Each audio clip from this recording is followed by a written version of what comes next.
pull this down. We'll get started. Thank you, everybody, for their indulgence as we're here in the Sacramento area to make a number of announcements and continue our daily briefings. The announcement today is an announcement that is very near and dear not only to me, but Mayor Steinberg, who's here, Karen Larson, who's from the county. It's around the issue of homelessness. We are at a facility here in the Sacramento area that currently has 30 individuals that were out on the streets and encampments that were brought into this hotel/motel just recently to get them off the street, to begin the process of basically let me back up. To basically decompress, but moreover to address the real vulnerabilities of homelessness in this state and the issues of COVID-19 as it relates to the impact on the homeless population throughout the state. This has been a point of real concern for all of us for a number of months, a top priority since the COVID crisis began to manifest. And we're very pleased today with the partnership that we have with FEMA, the partnerships we have with counties up and down the state of California, that we've identified roughly 7,000 hotel rooms that are now in our possession, where we have occupancy agreements. And we are now building partnerships throughout the state of California to begin to get folks into these sites. Some 6,867 hotel rooms, to be exact, now are in our possession, on the way to getting 15,000 in the phase one of our efforts. FEMA, remarkably, and to their credit, have created a template, first in the nation, in partnership with the state of California, where FEMA is providing 75% reimbursements for this project. This is first in the nation. Their support is profoundly significant to address this crisis head on. It's all around making sure that we address the most vulnerable Californians with kind of acuity and focus that is required at this moment. The bucket of support for FEMA is very focused. It's not limitless by any stretch of the imagination. It's focused specifically on individual homeless populations that have been exposed to the virus, that specifically are deemed high risk. That would be our seniors out in the streets and sidewalks, in encampments and in tents, and those that have tested positive for COVID-19. That's the bucket for reimbursement that FEMA has advanced. It's all around saving lives, and it's all around, as I suggest, decompressing our medical system, particularly our hospitals in the state of California. We're already seeing hundreds and hundreds of individuals now off the streets and sidewalks and into these non-congregate sites, and I'll reinforce that frame, non-congregate sites. What we want to do is relieve the stress in our shelter system so we can separate individuals and ultimately, again, relieve the impact in our medical care delivery system. If left unaddressed, we allow our most vulnerable residents in the state of California to be exposed to this virus. This was the crisis that predated the current crisis in the state of California, and we're doing everything in our power to meet it head on. It's a county-state partnership with the county fundamentally driving the car and the state of California building the car. We put together the technical teams of expertise. We are working with the counties as they identify these sites to get the operating agreements up and running, to make sure they're reimbursed appropriately, and to make sure that we have essential staffing needs met at these sites. Let me be specific about what I mean by essential staffing needs. We are doing laundry service. We are having an intake process that is appropriate to the site. To the extent security is an issue, we will make sure we attach some priority to security, but doing something else that's profoundly insignificant. We had Chef Jose Andres of World Central Kitchen, who's just been extraordinary. He was there with us when the Grand Princess cruise came into the state of California, providing meals as we began the process of decompressing and getting people off that ship. He was there providing 3 meals a day for all the passengers and crew. Well, his organization is now going to be providing 3 meals a day for all our homeless on these sites. An incredible contribution to these efforts, and it just shows you the spirit of people meeting this moment, the spirit that defines this moment, the spirit of generosity and support. And so I just cannot thank a World Central Kitchen enough for connecting themselves to this cause, connecting themselves to this movement, and providing those meals, working with local restaurateurs in each of the regions throughout the state of California to help support these efforts. So that's the framework of what we're doing. Phase 1, 15,000 units, roughly 7,000 that we've already identified. We begin to move these contracts county by county, county-run, state-led in terms of providing the framework of support. But we recognize the county stress, the city stress, as it relates to resources. And that's why it's important that I remind all of you that we have provided some $800 million in addition to the work we're doing to identify these motels and hotels throughout the state of California. $800 million of award grants have gone out just in the last number of weeks. The $650 million that was approved in last year's budget to the cities and counties and our COCs to provide for support services and identify sites to address the homeless crisis, and the $150 million because of the leadership of Tony Atkins and Anthony Rendon that we were able to prioritize on an emergency basis just a few weeks back through our budget appropriation. So $800 million of grants, $150 million of the new dollars that are now out. Award letters have already gone out to support this effort. 75% reimbursement from FEMA. There should be no excuse for us to begin to scale these operations in the next days and weeks.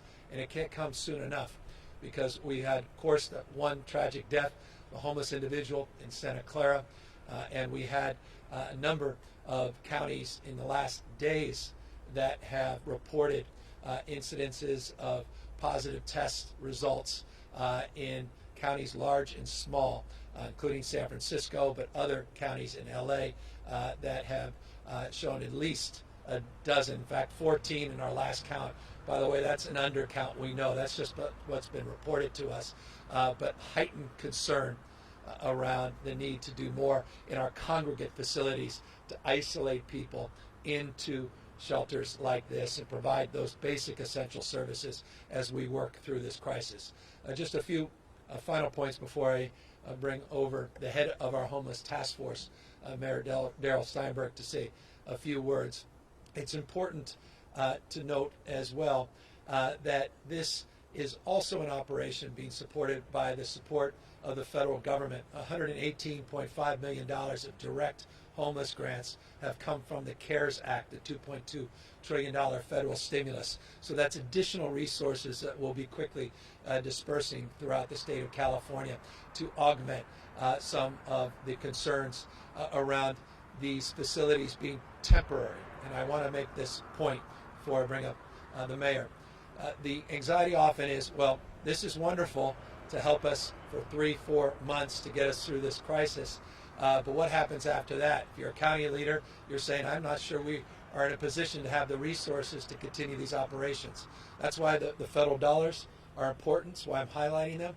And I also want folks to know at the county level and the city level, this was the crisis we needed to address before the COVID-19 crisis, and we're not walking away from meeting that crisis head on as we move through this process. And that's why these operating agreements or these occupancy agreements at places like this include extensions and all the new templates that we have just engaged in the last few weeks include purchase options so that the state of California can help support through philanthropy, local government support, the opportunity to purchase these sites so we can look more long-term as this being part of our panoply of solutions to address the homeless crisis in the state of California. So it's a long way of saying this. We're not just thinking short-term.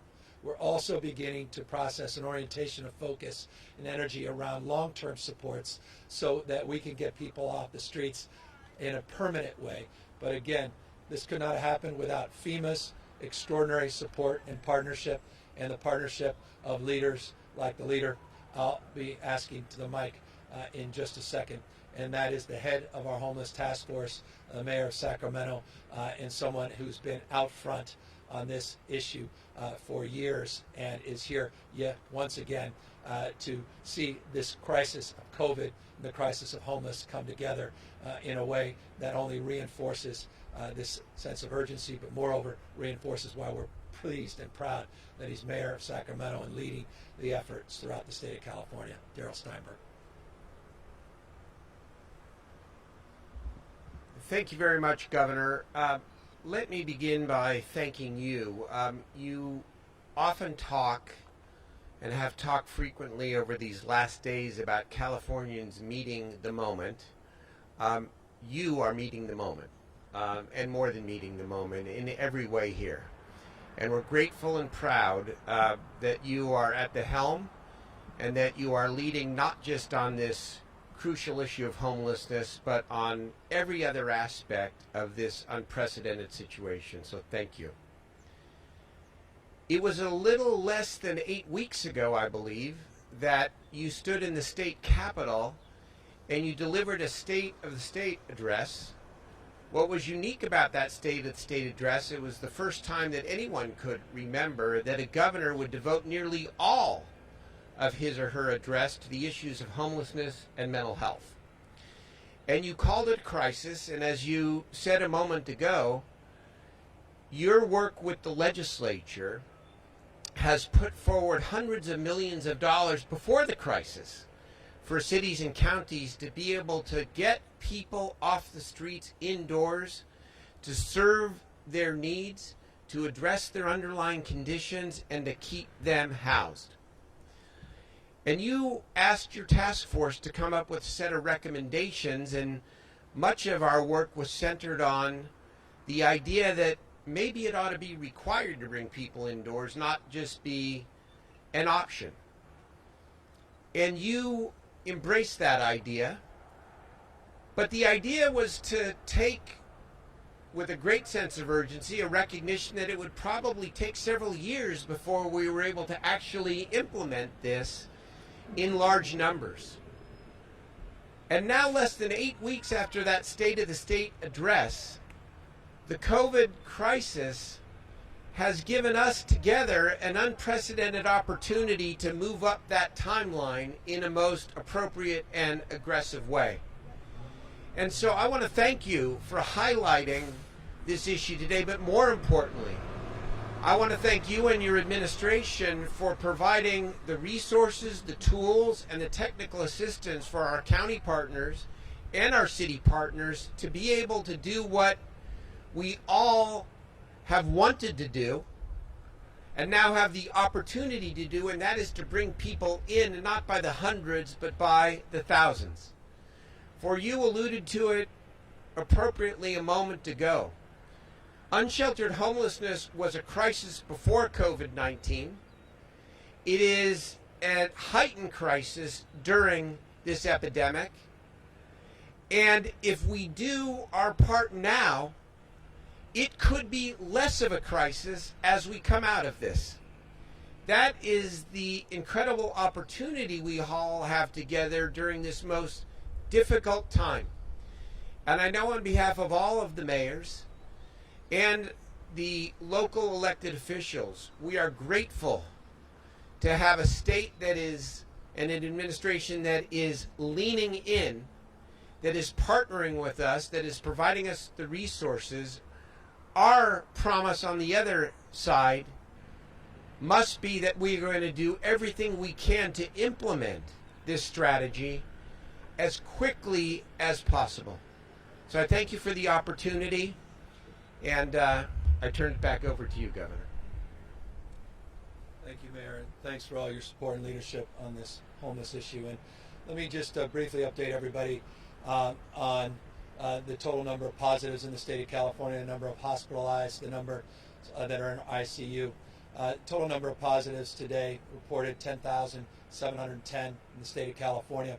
We have 2,188 individuals that are hospitalized and 901 individuals in our ICU. That 901 number represents a 10.4% increase from the previously reported number yesterday. We continue to do more and more on testing. Tomorrow, I'll be putting out some more specific and prescriptive strategies and guidelines and updates on our testing protocols in the state of California. We continue to procure a more physical space in this state, including nearby the Sleep Train Arena, and we're actually beginning the construction today on that project. All throughout the state of California, progress is being made, and on Monday I will lay out details of all the physical assets that have now been procured as part of our larger hospital surge program, including all those 2,000 units of medical support that came from those 8 FMS sites that were procured through the President's support. So it relates to the issues that are our top focus in addition to homelessness today.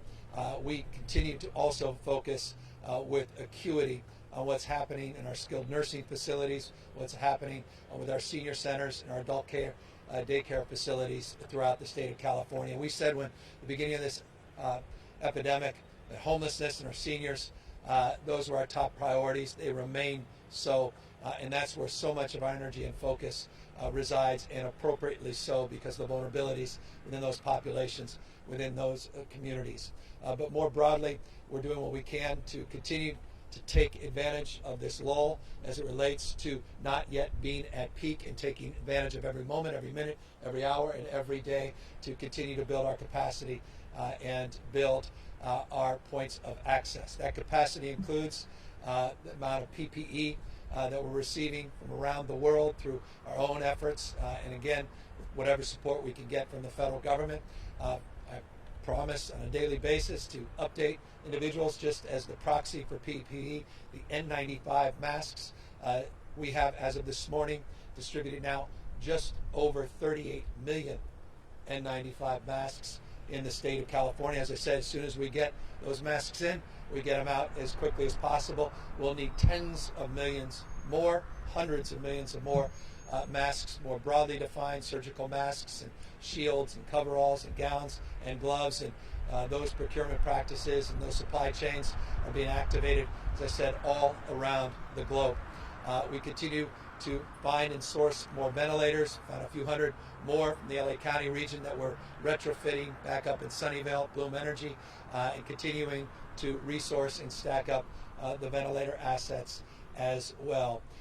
In addition to that, now almost 75,000, over 74,000 people have signed up on our Health Core website, which is just incredible. That's the human resource part of all of this. Remember, three-legged stool. You need the physical points of access in our hospital system. You need the appropriate protective gear and supplies, ventilators, not just gowns and masks. And of course, we need the people that are retired to come back, and those with expertise as radiologists, and the EMTs, paramedics, nurses, nurse practitioners, doctors, and the like, to get ready to participate in helping us support the surge. And we're triaging all of those individuals as well. And before I open up to questions, I just want to remind people you can help as well as individuals. Serve.ca.gov. Serve.ca.gov. That's our website for information if you want to help folks like the folks that are now housed behind me. For individuals, for shelters, food banks, that's the site to go to, serve.ca.gov. It also has a volunteer link to Cal Volunteers, more broadly defined, of how you can volunteer, how you can contribute blood, not just time, at the blood bank, all the things that we are, I think, individually required to do more of at this moment. That's a site we've created, Clearinghouse, to help advance that cause and to help the collective cause of all of us doing more on a daily basis, including the admonition that I'll always end, remind you, continue to practice safe physical distancing and social distancing. Continue to practice physical distancing above and beyond any and everything else. We have done a remarkable job in the state of California. If we continue to do that job, we'll continue to buy us time before that peak, so we can continue to do more projects just like this. And if we do that, you are quite literally responsible for saving lives. And there's no greater or more noble pursuit in life than able to look back at the end of your life and say you met that moment, and there are people walking around, their kids and grandkids, because you did the right thing. Just by practicing safe physical distancing, continuing to stay at home except for for essential purposes, you'll have, I think, met that moment in profound and significant ways. With that, we're happy to answer any questions. Thanks, Governor.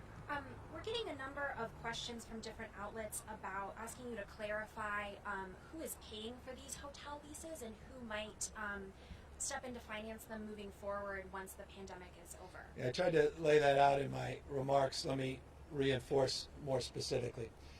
We have the first in the nation framework of support to have FEMA reimburse 75% of the costs as long as we do what we are required to do, and that's focus on a subset of the homeless population that are COVID-19 positive, have been exposed, or are high risk. And the job and the responsibility for the state is to provide the technical expertise to the counties to make sure that we are conducting and appropriating that commitment in the responsible and legal way. So that's 75%.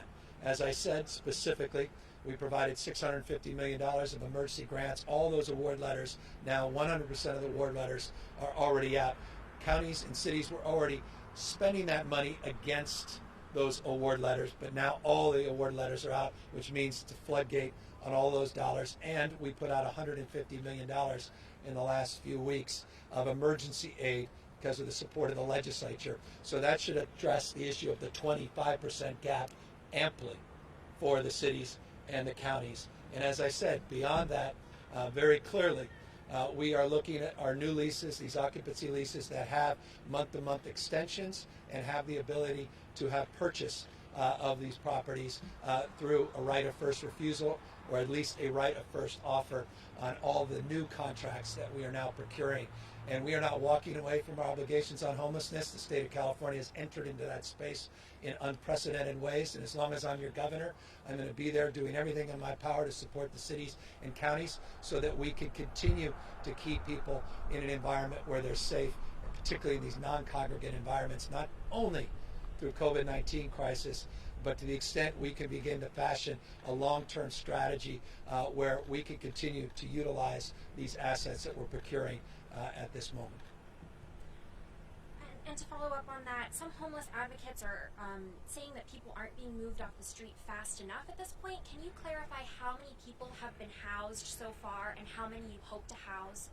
Well, with this specific program, and again, we have 58 counties, 470 plus cities doing a magnificent job in certain cases, not doing good enough in other cases that continue all of their homeless operations with all of the new money that the state of California has provided. And so that is separate and above. But let me be specific to what we call Project Room Key, which is this program, 15,000 units that we will identify and procure under this new FEMA framework. Just shy of 7,000 have already received occupancy agreements, and we have 869 people that are already in hotels just like that, including 30 of the 34 units in this hotel. I want to caution people, we don't want everyone flooding in to all 6,867 of the existing rooms that, again, number roughly 7,000. We want to make sure we create some slack so as we manage the situation and we decompress the rest of the system, we're doing it in a very judicious and thoughtful way. That's exactly how we're appropriating ourselves with the hospital surge as well. You don't want to run to capacity too early. You want to do it in a methodical way. So the answer to the question that the advocates pose is they're right. And we recognize good enough never is. But I'll tell you, I don't know another state that's gotten close to 7,000 housing units just in a few weeks that has an agreement, none do, with FEMA to get reimbursed, and now a real process and protocol that's bottom up, county by county, to begin to triage individuals and move them quickly and effectively and safely in an orderly way into hotel rooms, and I'm very proud of that. A number of reporters also have questions about the state's modeling and when we're going to see a peak in the number of infected cases with COVID-19. So some models, other than the states, show the state may be having a peak in April. I'm wondering, why is California's modeling different, and well, when? Go ahead. I can't answer to what specific model someone else has. There's certainly national models that show April. We're in a very different place than, for example, New York. We're in a very different place than other parts of the country. There's a unique set of circumstances in this state. And every day it's dynamic. Every day we're iterative in terms of incorporating new data sets, new trend lines, and updating our modeling. That's what our modeling shows. Our modeling's not done in isolation. It's done in collaboration. It's done with the systems, the healthcare professionals. It's done by taking a look at everybody else's modeling and incorporating some inputs on the basis of their expectations, and we recalibrate ours, and that's what our modeling shows. And right now, I can only say this, since we put those models to the public a few days ago, all they have been in the last 3 days is reinforced. And so we're standing by them with always our eyes open, that on a daily basis those models get adjusted. So when exactly is your modeling showing that California will hit the peak infection rate? Well, as we showed everybody just a few days ago when Dr. Galley presented those models to the public, we were looking into the May month that we started to see things begin to peak. And so that's where we currently are. We don't have an exact date because every day adjusts, and I don't want to say on this particular date we're going to see a peak. Anyone who could say that is misleading you. And so on the basis of our current modeling, we are in those first few weeks of May. Matt Levin, Cal Matters, asks, what's the status of the 1,300 trailers that were procured from FEMA, and how many have already been distributed and are operational? There are 1,305 trailers, of which 584, I believe, and I'll get you a clarifying number if I'm off by one or two, but roughly have been distributed throughout the state. All the rest we're trying to get out as quickly as possible. Again, the challenge is the state is not every part of the state, meaning I, as governor, cannot cite them against the wills of the local unless I want to get the local government to be supportive. So we're working with those governments like Sacramento, the city and the mayor, LA, San Francisco, others that have created framework of support. So once they take those trailers, they're actually being utilized. There's been some circumstances where we've given trailers and they're not being utilized. So we're doing this in a very thoughtful and methodical way. I should note that we just got another 28 that were contributed this morning. We're very proud of that. So we're now north of 1,305 trailers, but we're trying to get them out as quickly as those sites are offered by the cities and counties, and we're starting to see those efforts at the local level really start to bear fruit. John Ruich of NPR asks, given the ongoing challenges in procuring personal protective equipment and ventilators and states bidding against each other, what specific changes would you like to see FEMA and the White House make today to improve procurement, supply chain, and delivery challenges during this pandemic? Look, I'm not going to offer advice at that scale. I'm dealing with a nation state at scale, the state of California with 40 million folks, and we are working very, very collaboratively with our private sector partners and within and around our supply chain, and with FEMA specifically. We are blessed to have Bob Fenton, who's the regional FEMA administrator, who happens to be a resident of the state of California. And we're working hand in glove with him as it relates to that supply chain of ventilators. Clearly, the national stockpile will be insufficient to provide the ventilators that we'll need and the ventilators that will be needed for the rest of the country. And so that's why we're not relying on the national stockpile. By the way, we haven't received one ventilator yet, and I don't anticipate anytime soon that we'll get those vents. But rather than rolling over, rather than complaining about that, we're going out and we are securing new ventilators, and we're refurbishing ventilators in ways that I think would do, that make us all, I think, should make us all very, very proud. I want to clarify so people understand.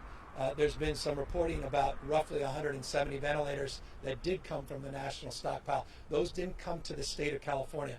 There's a separate agreement in LA County from the national stockpile for PPE. Those are the ones that came into LA County. As you know, we had to refurbish the vast majority of those. They're now fully operational, and they're back in the hands of LA County health officials. We have over, you've heard this number before, 4,252 ventilators that we have sourced ourselves and identified. We have a few hundred more that came in this morning. Not all of them are working. We're going to get them fixed. So I'll be updating that number in the next few days. But we are doing what we can to find as many vents as we can. And final point, Virgin Orbit is in our office as I speak, and they're showing their prototypes on these bridge ventilators. It's just another proof point of the kind of creativity that a lot of the manufacturers here in the state of California are advancing and offering their products in real time that we also hope can help bridge the need for many, many more ventilators. Who's footing the bill for those companies that are, as you say, stepping up and producing things like ventilators and PPE? Is the state paying them for that work, or are they donating it? It depends. If you ask me what 7-Eleven's done versus what the Gap has done versus some of these distilleries that are converting their into hand sanitizing companies, each and every instance is different. You have companies that are contributing all of that. Apple did that with their masks that arrived. The ventilators that Elon Musk provided, 100% contributed, no cost to the taxpayers. There is a modest cost to refurbish some of the ventilators, and that's borne through our emergency grants, borne by state dollars to the extent appropriate on the front end, and we get reimbursements on the back end.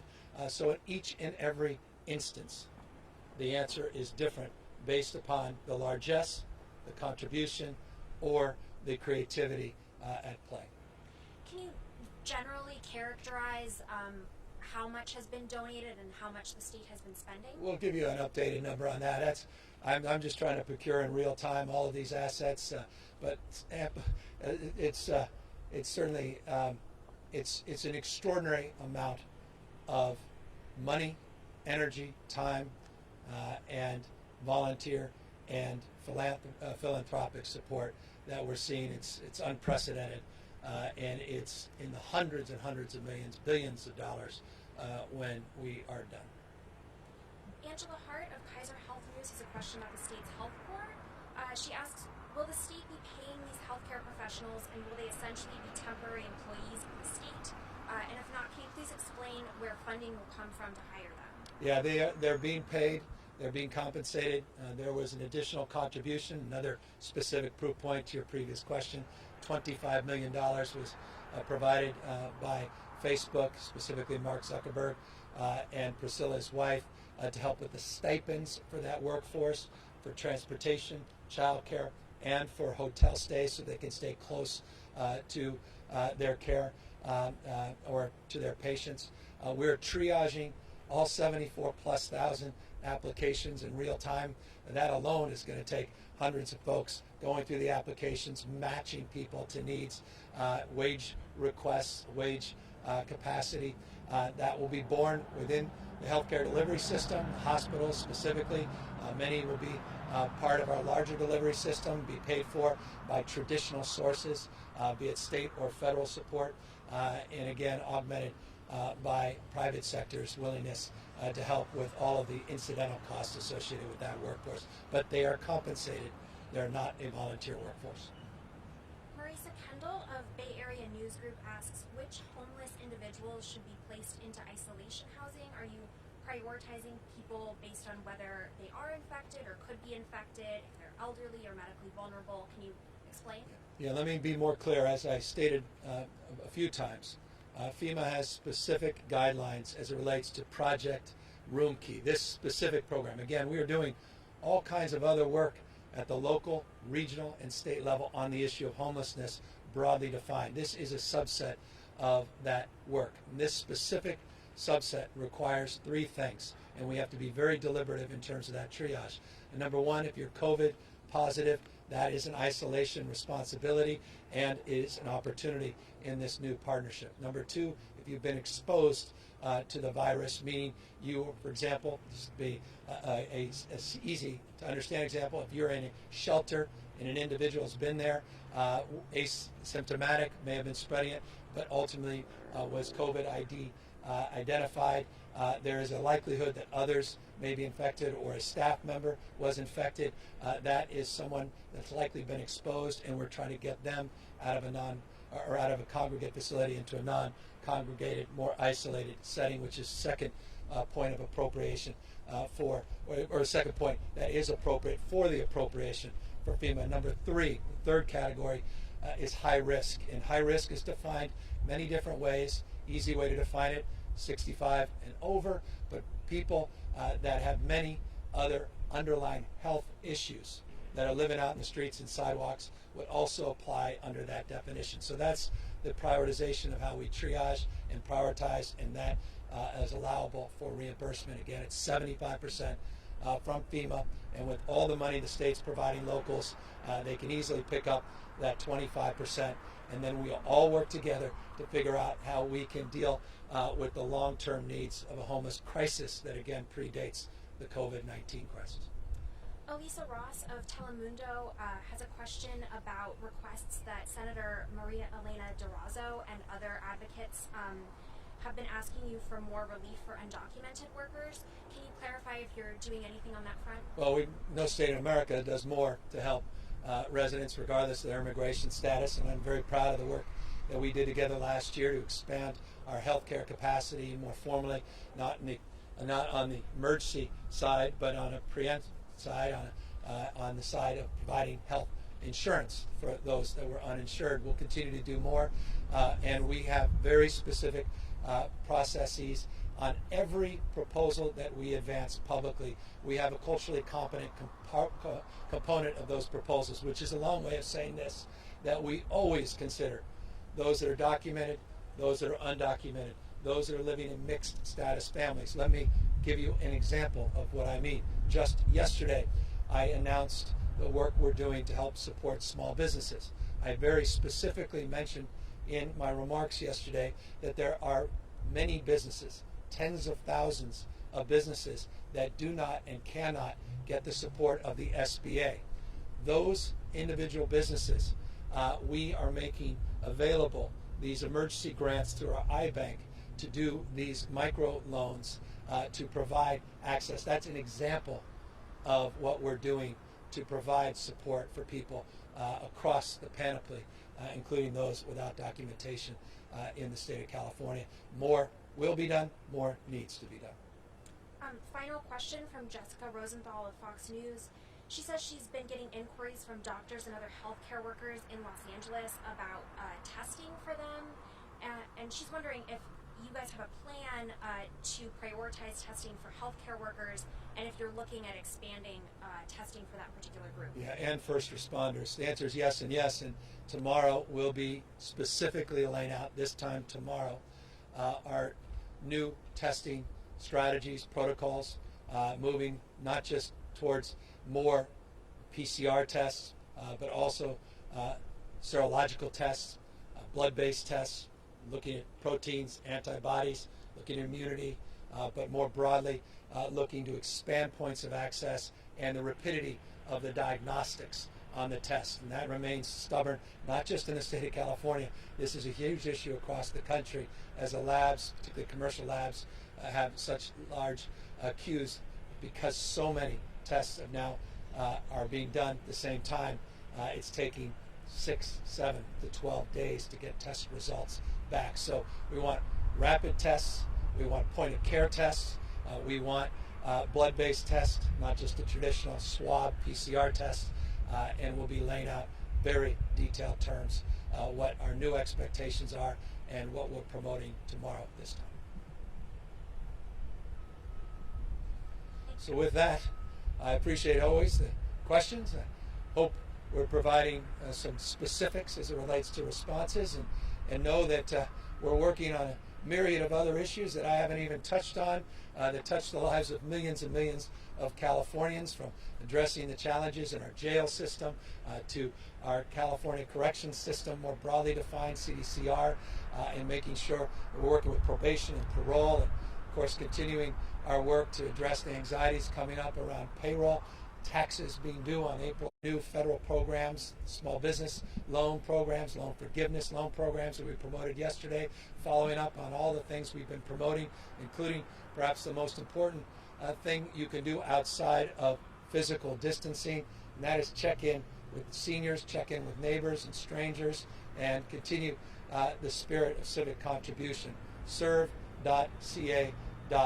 Serve.ca.gov creates a clearinghouse for all of that and more. And so I just want to thank the mayor. I want to thank our county health director and so many others that helped make this possible here in the Sacramento area. And all I can say is more is coming, and it cannot come soon enough. Thank you all very, very much.